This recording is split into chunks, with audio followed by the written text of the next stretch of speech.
All right, let's tackle an important question. Which widget should we start with?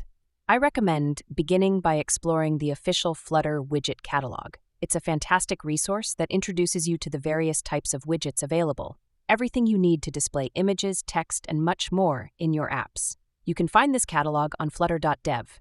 Remember this site. It's the home of Flutter.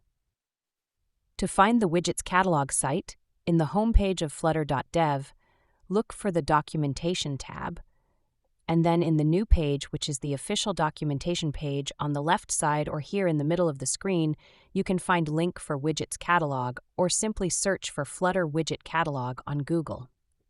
Now in this page, you'll see all the widget categories necessary for building apps that can run on any platform. This catalog page includes all the categories like Basics Widgets category, where you can find basic widgets as appbar, column, container, image, text, and so on. There's no need to memorize all these widgets right away. As you progress through this course, you'll find that you frequently use a core set of about 10 to 20 widgets for most of your projects, with a few unique ones for specific situations. By actively building apps and engaging with the course content, you'll naturally learn which widgets are essential. It's great to know that such a resource exists, but let's come back to our first practical application. When we examine the error highlighted by runApp, it indicates that one positional argument is expected, which means this function requires an input to operate effectively. And specifically, it's mentioning that runApp requires a widget app. Therefore, the first widget app we're going to use is the MaterialApp widget. Notice it's written with a capital M and A, MaterialApp. This widget is provided by Flutter, and thanks to our previous import of the Flutter material package, we have access not only to runApp, but also to core widgets like MaterialApp. MaterialApp is a fundamental widget you'll use in almost every Flutter app.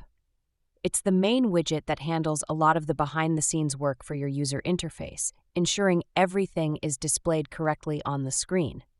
However, on its own, it doesn't display anything. To actually show content, you need to pass another argument to MaterialApp. When you use a widget in your code, you essentially create it by typing the widget's name followed by opening and closing parentheses, like so, MaterialApp. This might remind you of how we used runApp. It's similar because, in a way, using MaterialApp is like calling a function, or more precisely, it's like calling a constructor function of a class.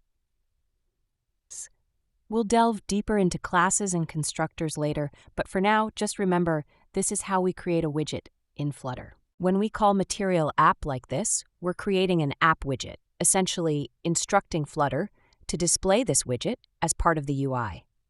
This MaterialApp widget is what we pass to runApp. In technical terms, the widget is passed as a value to the parameter expected by runApp. This leads us to a crucial part of programming, passing input values to functions so they can perform their tasks internally. Here, the MaterialApp widget serves as an input value for runApp, which Flutter then uses to execute necessary operations. In upcoming videos, we'll explore more about how these input values work and how you can define your own functions or use those provided by others, like the Flutter team's runApp.